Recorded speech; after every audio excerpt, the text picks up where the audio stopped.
So our dreams can be a message or guidance from our higher self, giving us more clues on how to ascend and to spiritually wake up. My name is Elizabeth Eleanor and I'm an intuitive empath. I have been an energy healer for 27 years and I've had some crazy experiences over the last 27 years with everything from 3 shooting stars when I asked to confirm that I was on the right path, to meeting the love of my life at the beach in a very beautiful fairy tale encounter.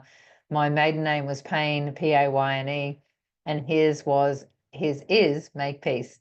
And so when you tap into the ability to really connect with the realms, the spiritual realms, and recognize yourself as one with that, then that's when you really start tapping into your limitless potential and power and the magic that can happen in your day-to-day life.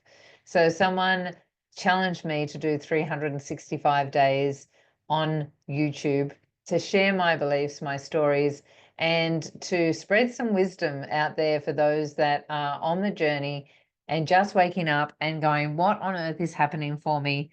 So if you have come here and that's you, then hi. And I'd love for you to hit the subscribe button and the bell for notifications when we add more videos, because I'm here. This is day 12.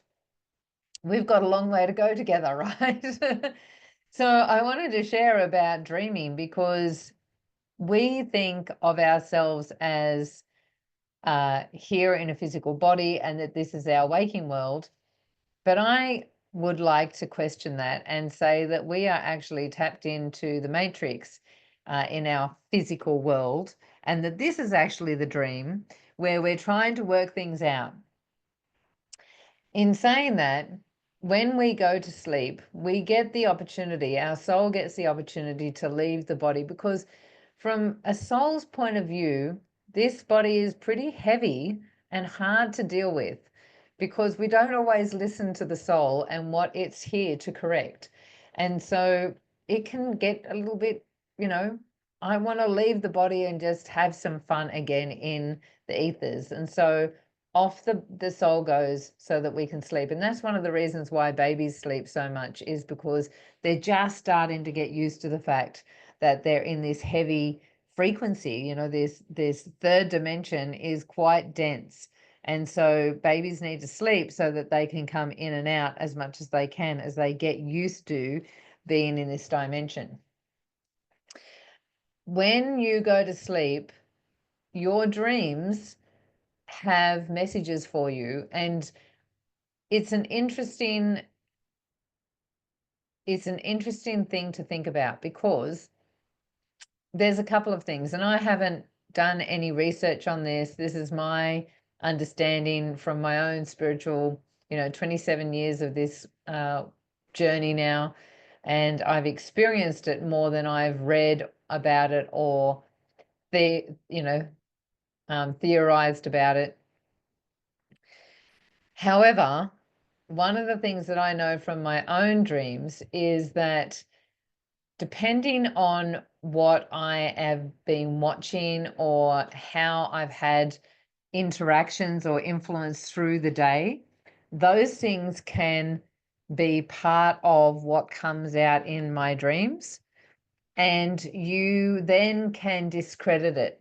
But when you see that we are here on a if you see unity consciousness and recognize that is all one, you will see that there is no such thing as coincidence, that everything is meant to be. So if you're watching some movie and then you go to sleep and you have some experience that related to that movie, do not discredit it, because that movie, like, why did you watch that movie in the first place, right? So I know when I was spiritually waking up, and if you're interested in finding out more, then, go and watch day 1 where I speak about how it started, going to the psychic and going, oh my gosh, what is this all about? And having, spirit touch me for the first time. all of the things that have been happening as I go along this journey. And when that was all happening, I used to have these continuous dreams over and over again, not the same dream, but the same sort of scene. So I would have these dreams where I was always in a house or an apartment, and it was always extremely messy. There'd be clothes on the floor, there'd be, paperwork everywhere, there'd be books lying around, piles everywhere, and very heavy curtains on big windows and always drawn. So always the house or the apartment would be in the dark with lots of stuff. And I remember, one in particular where I was thinking, we really got to clean this stuff up. And some of this stuff isn't mine. And going to have a shower, and my partner at the time, his mother was in the shower, and I'm like, I need to get clean, and I can't because she's in my shower, right?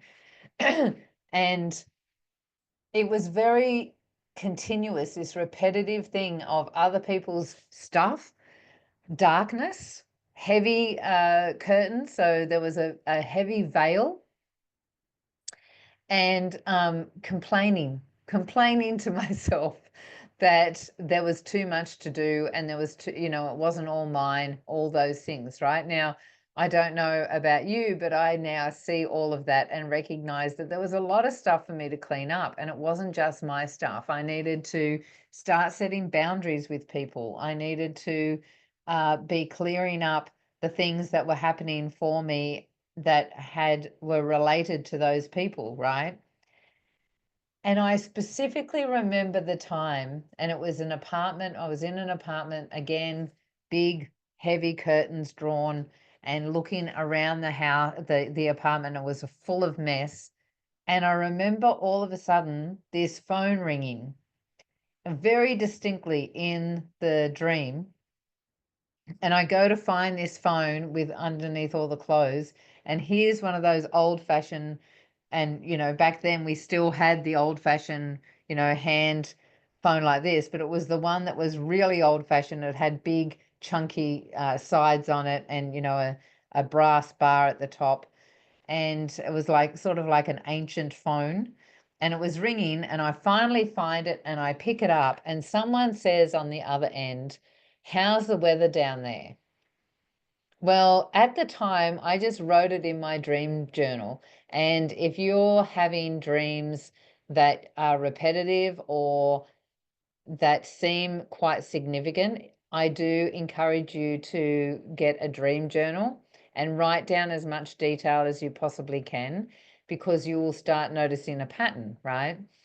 And so it was ages later that I realized that actually that phone call was from my guides. So, and they were all laughing at me, laughing like, "Have you got this yet? Like, how's the weather down there? Have you noticed that you're not doing too well, right?"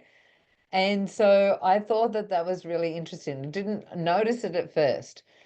However, what was happening in my life was I was cleaning up that stuff. I was starting to recognize my boundaries. I was starting to trust in myself more. I was being reflective and not taking on other people's problems and challenges and all of those things. I was starting to become more self-sovereign.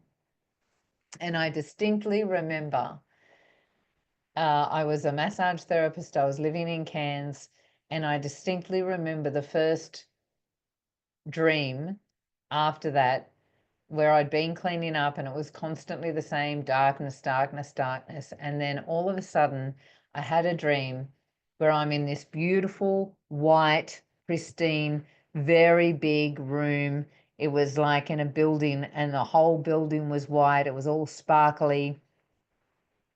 And white, beautiful tiles on the floor, and there was in the foreground there was, background, not background, but it was on the side, was office area, with a desk, like a big hole in the wall sort of thing.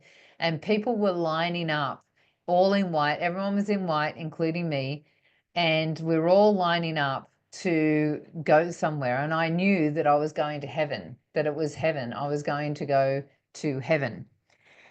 And so I'm in line, and I still haven't quite understood this one, but there was a spiral staircase on the side and a woman from school that I didn't even hang out with at school, right? She was standing halfway down the staircase, and I thought that was interesting. I've never quite understood what the significance of her. Never got in contact with her or anything afterwards. But what was really interesting was, in reality, I was massaging a client, as you know, I was a professional massage therapist for 25 years, remedial massage therapist. And I was massaging a guy that had had a motorbike accident and was a paraplegic and in a wheelchair. And I'd just moved from working in a clinic to working from home, and he had started getting me to work on him at his house. And I got to be in his house with his family, with his wife and his children, and all the stories that he had been telling me while I was in the clinic of how his life was great. I started seeing how things weren't going so good as he thought it was, or how he wanted to portray it in when I met his family, right? So in the dream, here he is, and there's two versions of him. One of him in the wheelchair, and the other one was him standing up next to the wheelchair. And so I get out of line and I go and I speak to these two versions, and I actually talk, and I'm like, wow, isn't it cool that we've got you to be able to stand up now? And we have this conversation. And once I finished, I went to go back in line, and I was told that I couldn't go back into the spot that I was in. I had to go back to the end of the line. So when I woke up, I was like, because I was a bit cheesed about that, right? When I woke up, what I got, because I was starting to recognize the patterns, I was starting to able to interpret my own dreams at that stage. And what I recognized was that by people pleasing and staying working with this guy, because I was one of the only therapists that would work on him the way he needed to. He didn't have when I was at the clinic, we had a motorized massage table, but when I worked with him at home, it was on his bed, and it was very hard to work on him. Because I was having to, move around and be on my knees and all those things.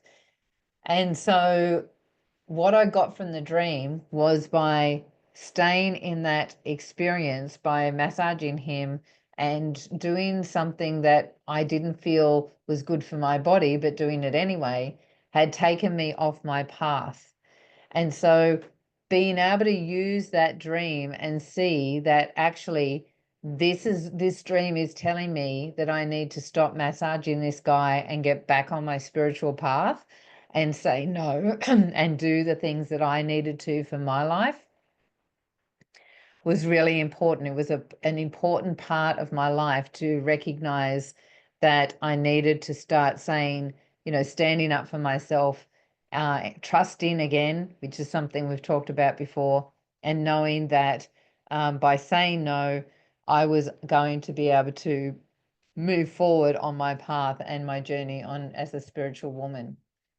So you can use your dreams to your advantage and recognize that your higher self is actually talking to you, is sharing information, supporting you to correct things in your physical world, so that you can then step into your higher self and become more intuitive and connected here on the planet. So I'd love for you to put any comments, any dreams that you've had that are interesting and that you've got guidance from, or where you're at with your dreams. You might not, have realized the synchronicity between your waking life and your dream life. If you're watching this, I'm sure that you've already worked that out, but this might be the first video that you've even heard of that concept of using it to spiritually grow. So take care, enjoy the rest of your day, and I will catch you tomorrow.